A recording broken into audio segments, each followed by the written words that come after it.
ইলিশের প্রজনন আর বংশবৃদ্ধির নিরাপদ আশ্রয়স্থল পটুয়াখালীর কলাপাড়ার আন্ধারমানিক নদী, কিন্তু এখন সেই নদীই হারাচ্ছে প্রাণ।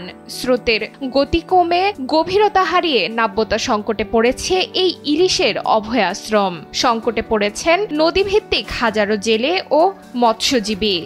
সবই ওই তো মানে সব পানির মধ্যে ছিল, গভীরে ছিল, অনেক গভীরে ছিল, ওই দেন না ভর্তি ওই উঠে যাইতেছে। পটুয়াখালী জেলার কলাপাড়া উপজেলার প্রায় প্রতিটি ইউনিয়নের কোল ঘেঁষে বয়ে গেছে প্রবাহমান নদী আন্ধারমানিক। রামনাবাদ নদীর পায়রা বন্দর এলাকা থেকে কুয়াকাটা সৈকতের লেম্বুর বন পর্যন্ত প্রায় ৪২ কিলোমিটার জুড়ে বিস্তৃত এই নদীটি। ২০১১ সালের ২৯ সেপ্টেম্বর সরকার একে ঘোষণা করে ইলিশের অভয়াশ্রম হিসেবে, কিন্তু এখন সেই আশ্রমই পড়েছে টিকে থাকার লড়াইয়ে। ডুবোচর, অপরিকল্পিত উন্নয়ন আর দখলের কারণে নদী ভরাট হয়ে পড়ছে প্রতিনিয়ত। স্রোত হারিয়ে যাচ্ছে, গভীরতা কমে দাঁড়িয়েছে আগের তুলনায় অর্ধেকে। এটা তো সরিয়েছিল, কিন্তু দেখা গেছে এখন এই নদীর আগে সে কিছুই নেই। পার স্রোত কমিয়ে গেছে, আপনারা পানিও কমে গেছে, হাইডেও পানি কমে গেছে সর্বদিক দিয়ে।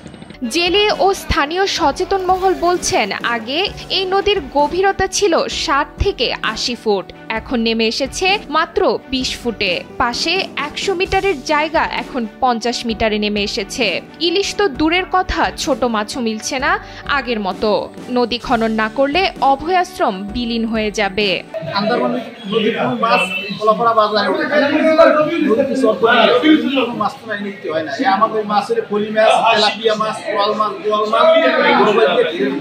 আমাদের এখন বর্তমানে মাছ বাজারের অবস্থায় এমনই দুর্ভাগ্য যে আমরা বর্তমানে আমাদের এই আন্ধারমানিক নদীর কোনো মাছ নেই, আজকে প্রায় দীর্ঘ ২০ বছরের অধিক।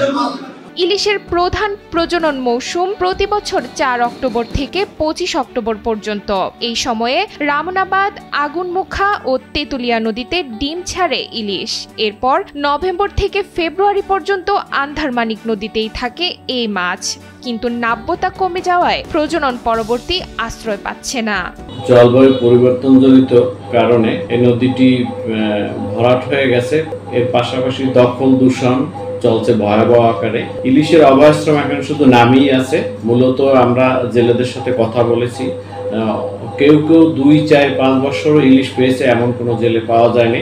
অপরিকল্পিত উন্নয়ন, খালের প্রবাহ বন্ধ হয়ে যাওয়া আর নদীর তীর দখলের কারণে নাব্যতা কমেছে।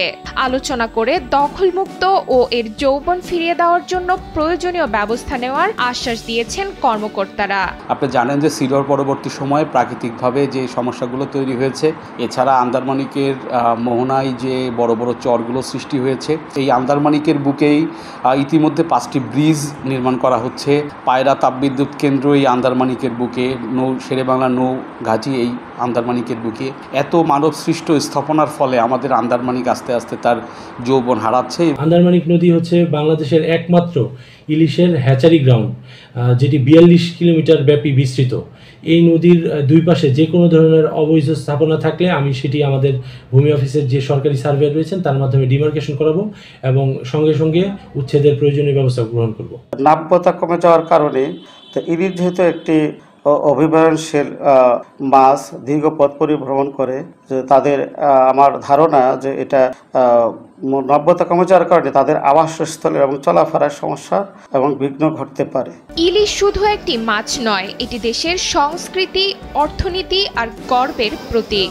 আন্ধারমানিক নদীর প্রবাহ ও গভীরতা ফিরিয়ে আনতে এখনই উদ্যোগ না নিলে হারিয়ে যেতে পারে এই ইলিশের অভয়াশ্রম।